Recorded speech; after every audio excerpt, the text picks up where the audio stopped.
নমস্কার বন্ধুরা, শ্রাবণী রান্নাঘরে আপনাদের সবাইকে স্বাগত জানিয়ে আমি আবার একটা রান্নার ভিডিও নিয়ে আপনাদের সামনে চলে এসেছি। আজকের আমি আপনাদের ঢ্যাঁড়স দিয়ে একটা রেসিপি বানিয়ে দেখাবো। আশা করি আপনাদের ভালো লাগবে। তার জন্য কিন্তু আমার পুরো ভিডিওটা আপনাদের দেখতে হবে। তাহলে চলুন এই ঢ্যাঁড়স দিয়ে আমি আজকে কি বানাই সেটা আপনারা একবার দেখে নিন। রান্নাটা করার জন্য প্রথমে আমি এখানে গ্যাসটা অন করে একটা কড়া বসিয়ে দিয়েছি। কড়াই আমি দিয়ে দেব সর্ষের তেল। রান্নাটা কিন্তু আমি সর্ষের তেলেই করব, কারণ সর্ষের তেলে করলে আমার মনে হয় খেতে একটু বেশি ভালো হয়। আমি এখানে প্রায় 2 চামচের মতো সর্ষের তেল দিয়ে দিলাম। এবারে তেলটা একটু গরম হতে দেব। তেলটা আমার এখানে গরম হয়ে গেছে। আমি এই তেলের মধ্যে প্রথমে দিয়ে দেব অল্প সামান্য একটু কালো জিরে ফোড়নে দেব, আর দেব আমি এখানে একটা কাঁচা লঙ্কা। কালো জিরে কাঁচা লঙ্কাটা ফোড়নে দিয়ে এবার আমি এর মধ্যে দিয়ে দেব পেঁয়াজ। এখানে একটা মাঝারি সাইজের পেঁয়াজ একটু কুচি করে রেখেছি, একদম মিহি করে, সেই পেঁয়াজটা দিয়ে দিলাম।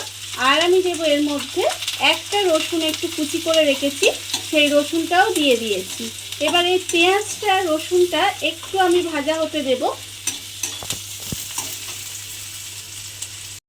পেঁয়াজটা রসুনটা আমার এখানে হালকা করে একটু ভাজা হয়ে গেছে। এইবারে আমি এই সময় দিয়ে দেব যে ঢ্যাঁড়সগুলো আমি এখানে কেটে রেখেছি। দেখুন ছোট ছোট করে কিন্তু ঢ্যাঁড়সগুলো কেটে রেখেছি, সেই ঢ্যাঁড়সগুলো আমি এর মধ্যে দিয়ে দেব।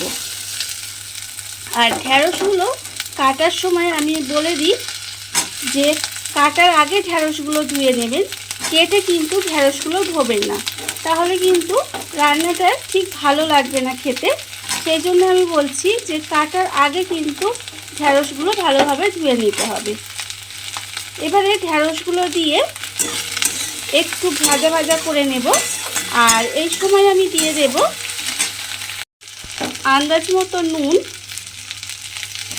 নুনটা কিন্তু আপনারা আপনাদের আন্দাজ বুঝে দেবেন।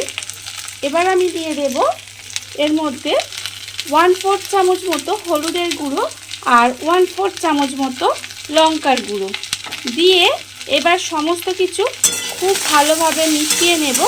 মিশিয়ে নিয়ে আমাকে কিন্তু গ্যাসটা লোতে দিয়ে এইভাবেই কিন্তু রান্নাটা হতে দিতে হবে কিছুক্ষণ। ঢ্যাঁড়সটা কিন্তু আমি এইভাবে নেড়ে নেড়ে একটু ভেজে নিয়েছি। আর এই রান্নাটায় কিন্তু আমি কোনো রকম জল ব্যবহার করব না। এইভাবে গ্যাসটা লোতে দিয়ে একটু সময় নিয়ে এইভাবে কিন্তু একটু ভাজা ভাজা মতো করে নিতে হবে। আমি আবারও প্রায় মিনিট 7-8 ধরে একটু নেড়ে নেব। ঢ্যাঁড়সটা আমি এখানে আবারও কিন্তু 5 থেকে 7 মিনিট মতো একটু এইভাবে নেড়ে নেড়ে একটু ভেজে নিয়েছি। দেখুন রান্নাটা কিন্তু আমার এখানে কমপ্লিট হয়ে গেছে।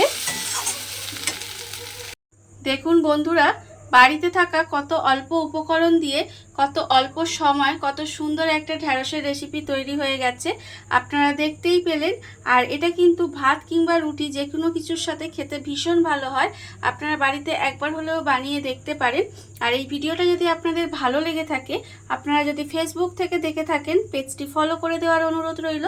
আর যদি ইউটিউব থেকে দেখে থাকেন তাহলে চ্যানেলটি সাবস্ক্রাইব করে নেওয়ার অনুরোধ রইল। তাহলে চলুন ভিডিওটা আমি এখানেই শেষ করছি। আপনারা সবাই ভালো থাকবেন, সুস্থ থাকবেন। আবারও হাজির হব নতুন কোনো রান্না নিয়ে।